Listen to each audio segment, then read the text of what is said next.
जैसे अब हरियाणा की बात ही हम नहीं करेंगे, अगर आप तेलंगाना में भी देख लें या फिर अगर आप महाराष्ट्र में देख लें, मध्य प्रदेश में देख लें, छत्तीसगढ़ में देख लें, पंजाब में देख लें, युवा कार्यकर्ता और युवा पदाधिकारियों की एक लंबी सी लिस्ट आप कार्यक्रम है। दिखती है। आकाश आनंद को लेकर कहा जाता है कि उन्होंने जमीन पर काम नहीं किया, विरासत में सारी चीजें मिली है।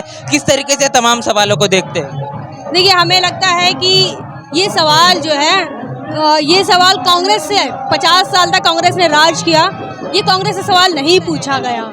और ये कहना, परिवारवाद का आरोप लगाना गलत है, क्योंकि मिशन मूवमेंट जो है वो माँ बाप से बच्चों में ट्रांसफर होता है, उसके साथ साथ पूरे परिवार में ही परिवार में ट्रांसफर होगा, तभी ये सेल्फ रिस्पेक्ट का मूवमेंट है, ये चलता जाएगा। साथ जय भीम, मैं हूं पराग महेंद्र। आप देख रहे हैं नेशनल चौपाल। इस वक्त हिसार हरियाणा के अंदर में है और बताते कि बहुजन समाज पार्टी के नेशनल कोऑर्डिनेटर आकाश आनंद के माध्यम से समीक्षा बैठक है।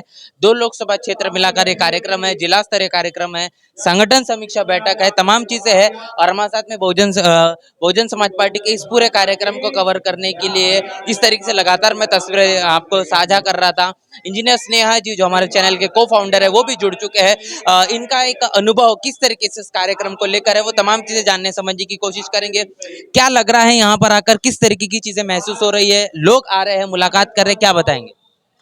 देखिए पराग जी, ऐसा है कि हरियाणा के अंदर बहुजन समाज पार्टी जो है ये 2009 के बाद जिस प्रकार से नुकसान हुआ था, उस नुकसान की भरपाई के लिए पूरी तरीके से तैयार नज़र आ रही है। अधिकतर अगर हम देखते हैं आंकड़े जो हमारे हैं, 2009 में काफ़ी अच्छे आंकड़े हैं विधानसभा के, लोकसभा के भी, लेकिन 2014 के देखो और 2019 के देखो तो उसमें फॉल डाउन आया है।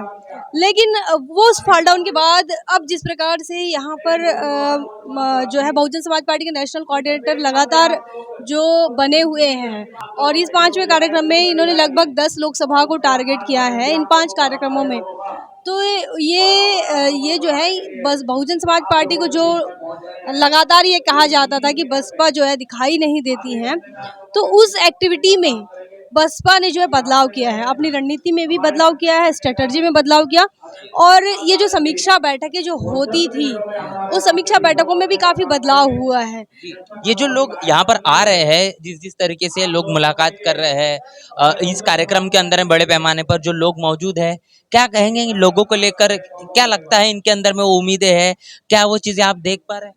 देखिए, लगातार नेशनल चौपाल आप भी यहाँ पर ग्राउंड रिपोर्टिंग में है, और हम भी लगातार 4 दिनों से देख रहे हैं हरियाणा के अंदर किस प्रकार से माहौल है। यहाँ का जो बहुजन समाज है, खासकर एससी एसटी और ओबीसी, वो बदलाव चाहता है। और जो तैयार हो रहे हैं, वातावरण जो तैयार हो रहा है वो कहीं ना कहीं बसपा के पक्ष में तैयार हो रहा है। अब वो तो समय बताएगा कि ये जो वातावरण है या फिर जिस प्रकार से बहुजन समाज पार्टी अपना माहौल बना रही है, उस हिसाब से वो वोट बैंक में तब्दील करने में कामयाब होती है या नहीं होती, वो तो वक्त बताएगा। लेकिन कोशिशें जो है बहुजन समाज पार्टी ने काफ़ी अच्छी की हैं और मजबूती के साथ बसपा दिख रहे हैं, और काफ़ी कुछ बदलाव भी है। जैसे बहुजन समाज पार्टी के स्टेट में जो पदाधिकारी है, उसमें जो नए लोगों का एंट्री है, जो नई जनरेशन है, उससे भी काफ़ी इम्प्रूवमेंट दिख रही है। क्योंकि बसपा को लेकर हमेशा से एक टारगेट किया जाता है कि यहाँ पर युवा नजर नहीं आते, युवाओं को जिम्मेदारी नहीं दी जाती, भागीदारी देने का काम नहीं किया जाता, तो उसमें कुछ आप बदलाव देख पा रहे हैं, जैसे कि आप तमाम जो बातें कही है? जैसे अब हरियाणा की बात ही हम नहीं करेंगे, अगर आप तेलंगाना में भी देख लें या फिर अगर आप महाराष्ट्र में देख लें, मध्य प्रदेश में देख लें, छत्तीसगढ़ में देख लें, पंजाब में देख लें, युवा कार्यकर्ता और युवा पदाधिकारियों की एक लंबी सी लिस्ट आप दिखती है, जो कि यहाँ से 5 साल पहले दिखना काफ़ी मुश्किल था। तो ये एक बड़ी चेंज जो है वो बहन मायावती जी की तरफ से दिखाई दी है, क्योंकि लगातार 5 साल पहले से ही ये कहा जा रहा था कि यूथ का भागीदारी बूथ पर भी होनी चाहिए, और अब जो है 50% भागीदारी हर प्रदेश मतलब हर स्तर पर, बूथ पर है, है, सेक्टर पर जो भी इनका ऑर्गेनाइजेशनल सेटअप है उस पर, तो युवाओं की भागीदारी तो दिख रही है। और खासकर अभी हरियाणा में हम हैं तो हरियाणा में काफ़ी जो है तादाद में नई जनरेशन के लोग दिख रहे हैं। महिलाओं की भी यहाँ पर भागीदारी दिख रही हैं, पुरुषों की दिख रही हैं और युवाओं की भी दिख रही है।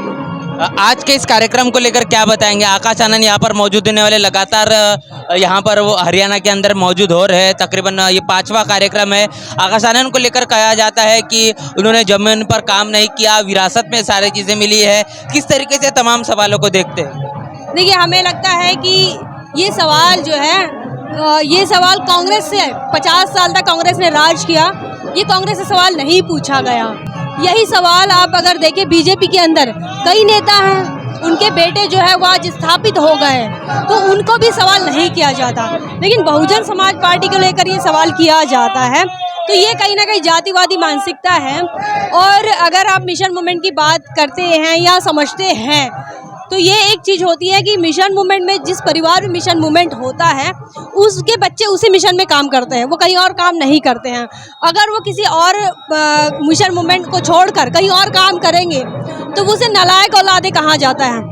तो यहाँ पर अगर आप देखते हैं कि अगर बहन मायावती जी के परिवार से भी ऐसे कोई बहन मायावती के परिवार से नहीं है, वो उनके भाई के बेटे हैं, तो उसके साथ साथ उनके पास पार्टी की जिम्मेदारी है। वो पार्टी के एक महत्वपूर्ण पदाधिकारी है, राष्ट्रीय कोऑर्डिनेटर है। तो ऐसे में उनकी जिम्मेदारी, वो अपनी जिम्मेदारी निभा रहे हैं वो। और ये कहना, परिवारवाद का आरोप लगाना गलत है, क्योंकि मिशन मूवमेंट जो है वो माँ बाप से बच्चों में ट्रांसफ़र होता है, उसके साथ साथ पूरे परिवार में ट्रांसफ़र होगा, तभी ये सेल्फ रिस्पेक्ट का मूवमेंट है, ये चलता जाएगा। और अगर हम अपने परिवार को मिशन मूवमेंट में नहीं जोड़ेंगे तो ये सेल्फ रिस्पेक्ट का मूवमेंट नहीं कहलाएगा। तो बहुत बहुत शुक्रिया। तमाम चीज़ों से लेकर हमने बातचीत चर्चा करने की कोशिश की है कि जिस प्रकार लगातार ये 5वां कार्यक्रम है यहाँ पर हिसार के अंदर मौजूद है, हरियाणा के अंदर लगातार आकाश आनंद इनका आना और हरियाणा के राजनीति के अंदर में एक बड़ा बदलाव की उम्मीद रखना, ये समय समय पर बड़े पैमाने पर देखा जा रहा है। एक नई उम्मीद है तमाम बसपा के कार्यकर्ताओं के अंदर में। और ख़ास तौर पर एक बात कही जाती है जो है तो डिज़ायर, वो डिज़ायर बड़े पैमाने पर हरियाणा के बहुजन समाज पार्टी के छोटे बड़े हर एक कार्यकर्ता में बड़े पैमाने पर देखा जा रहा है। वो चाहते हैं कि हरियाणा के अंदर में बसपा की सरकार बने। पूरे मसले को लेकर क्या आपकी राय प्रतिक्रिया है, पूरी बातचीत को लेकर क्या आप सोच रखे हैं, जरूर कमेंट बॉक्स में लिखकर बताएं। बने रहे नेशनल चौपाल के साथ, मिलते हैं नए वीडियो में, तब तक के लिए जय भीम। बहुजन विचारधारा को घर घर तक पहुंचाने के लिए हमारे YouTube चैनल को सब्सक्राइब करें, लाइक करें, कमेंट करें, शेयर करें और बेल आइकन की घंटी दबाना ना भूलें। जय भारत।